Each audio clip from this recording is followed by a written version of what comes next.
It's really a great question that Matt DeBerry talked about earlier this week over on Dog Post.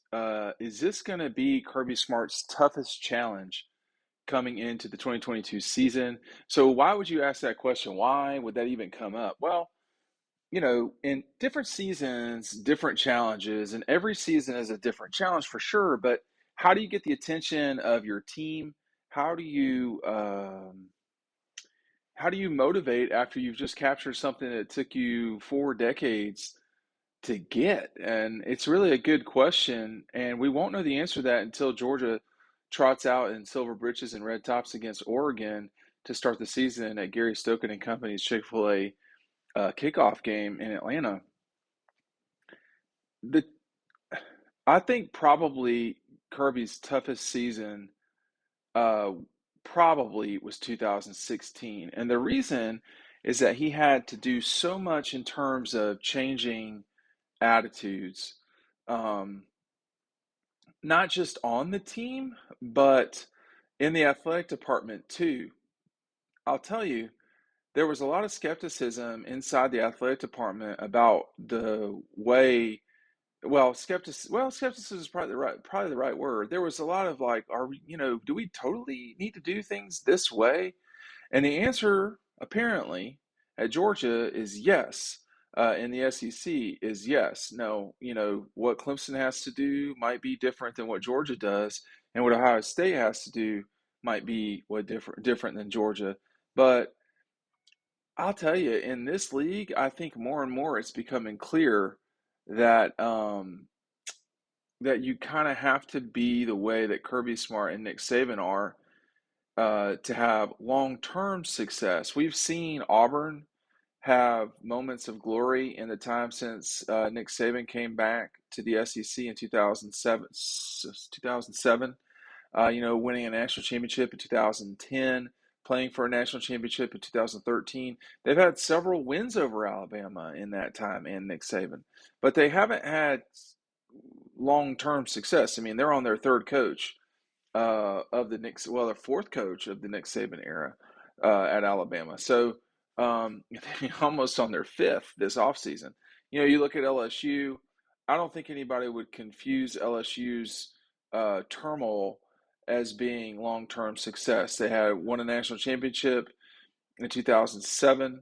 That's not the same as what we've seen from Georgia over the period of time that Kirby's been there. Now, from in 11 and 7, obviously LSU had their way with Alabama, but beyond that, and the 19th season, those are all scattered over time. Um, so, without getting too far down that rabbit hole, what sort of success do you need to have? I mean, excuse me, what kind of season do you need to have? What kind of off season does it take to get ready for running back what was a very difficult season? We talk about it in DAWGSTRUCTION down below. It's a book that you can check out, 80 pages, full color. The reviews we've been getting are great. People talk about the pictures nonstop, and it's a great keepsake for Father's Day, graduation, birthdays, and obviously Christmas is some time away. But if there's a Georgia fan in your life that's not heard of DAWGSTRUCTION, you should forward them that link right now, and they can make that decision for themselves. But in DAWGSTRUCTION, we talk about, I write about, and show the challenge of the 2021 season. It was different than the 17 season um, because you're adding Clemson and Michigan and taking away Notre Dame. Um, and Notre Dame and Oklahoma. I think I don't know which of those is more challenging. To be honest, I probably Notre Dame, Oklahoma, as it turns out, because Georgia just scratched through those games.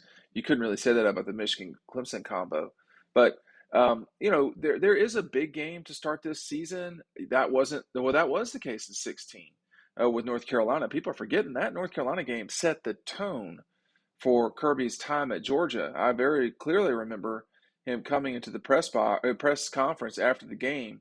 Gary Stokan, who runs the Chick-fil-A Peach Bowl, etc., was to Kirby's right. And he told Gary that he would love to play in Atlanta every year if he could.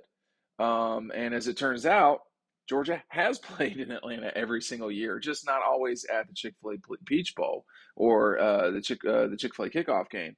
We're going to see them back in 2024 to kick off the season there against Clemson, and it's a great highlight to the season. But back in 16, a lot of people, even though Georgia was favored in that game, a lot of people thought that Carolina would beat the Dogs. I was not one of them.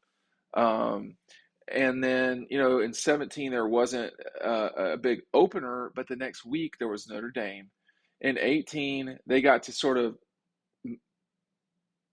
find their way into that season. But the second week against South Carolina, that was a ranked South Carolina team on the road, and it could not have been hotter in Columbia, as usual. Obviously, 19, you had 2 games before the Notre Dame game. 20 was straight into it, I mean, they survived Arkansas, but then they had back-to-back big games against Auburn, which was a top 10 game, and then Tennessee, which was a top 15 game. So, and then right after that with the trip to Alabama. So, in 20, that was probably, in terms of the distractions of it all, that was probably the worst season for not just Kirby, but everybody in college football. It really was hard to navigate that time. Um, and then this past season, coming into it, you had a huge game opening up with Clemson. Um, but after that, there was no equivalent 2017 Mississippi State game. There was no uh, I don't really even know how to put it. The Clemson game gave them leeway until almost October, because UAB was not going to challenge Georgia. South Carolina was not going to challenge Georgia. Then they played Vanderbilt. And at that point, you knew this was a special team. I mean, I wrote about that in Nashville. I said, these guys are deadly. They're not like other teams right now. And you could see it. You could see it in Nashville. Now, nobody wants to talk about the Vanderbilt game because it's the Vanderbilt game, right? But how you play matters a lot. In fact, I would say it matters almost more than who you play, because who you play, if you're Georgia, unless it's, a top 5 team, they're probably not going to give you a lot of trouble, within reason, right? But, how you play against Vanderbilt is a leading indicator as to how you'll play in a top 10 matchup against Arkansas the very next week, right? So, and then the game after that against Auburn, and then the game after that against Kentucky. Those games really set the table for the rest of the season and the eventual run to the national championship. But now we have this Oregon game, and then a couple of games later at South Carolina, which is going to be trickier than people want to give it credit for being. Uh, I don't know what, I mean, looking backwards on things, it's always easier to say, oh, this season was harder. Um, the 17 season was much more of a fight than the 21 season. The 20 season was very similar to 2016. I mean, Georgia ended up ranked number 8 in the country. They had some big wins in that time. I mean, a top 10 win over Auburn. They had that in both of those seasons. Obviously the closing win over Cincinnati, which people didn't think was a big deal at the time, turns out looking backwards, it was. Um, that 20 season had a lot in common with 16 because there was so much transition at quarterback specifically. There was there was a lot of unknown. In 16, it was with the program. In 20, it was with college football, generally speaking. 17 and 18 were similar, only that you had the same starting quarterback. Well, 18 and 19 were the most similar of all of them. I mean, there was a lot of stability in the program at the time. I think those were the most similar to one another. And I guess 17 and 21 had a lot in common. Where will 22 be like? My guess is 22 will be very similar to the 19 season, which is that Georgia wins the East. They could drop a game in there somewhere. I'm not sure that they do, to be honest with you. But a lot is back. Okay, a lot has returned. I don't, in the 19 season, The offense really struggled. Jake Fromm went backwards. Is that going to happen with Stetson Bennett? Well, we don't know, right? I doubt it, but we don't know. I mean, Todd Monken is a massive upgrade over Jim Coley. Um, but it is a good question that Matt posed over on Dog Post. If you've not seen the article, I would encourage you to check that out. If you have not, it was hand typed on Dog Post by Matt DeBerry. If you have not checked out DAWGSTRUCTION, please be certain that you do that. It was handcrafted by Dog Post as well. So check those two things out. Hey, we'll see you over on the website. Thanks for watching.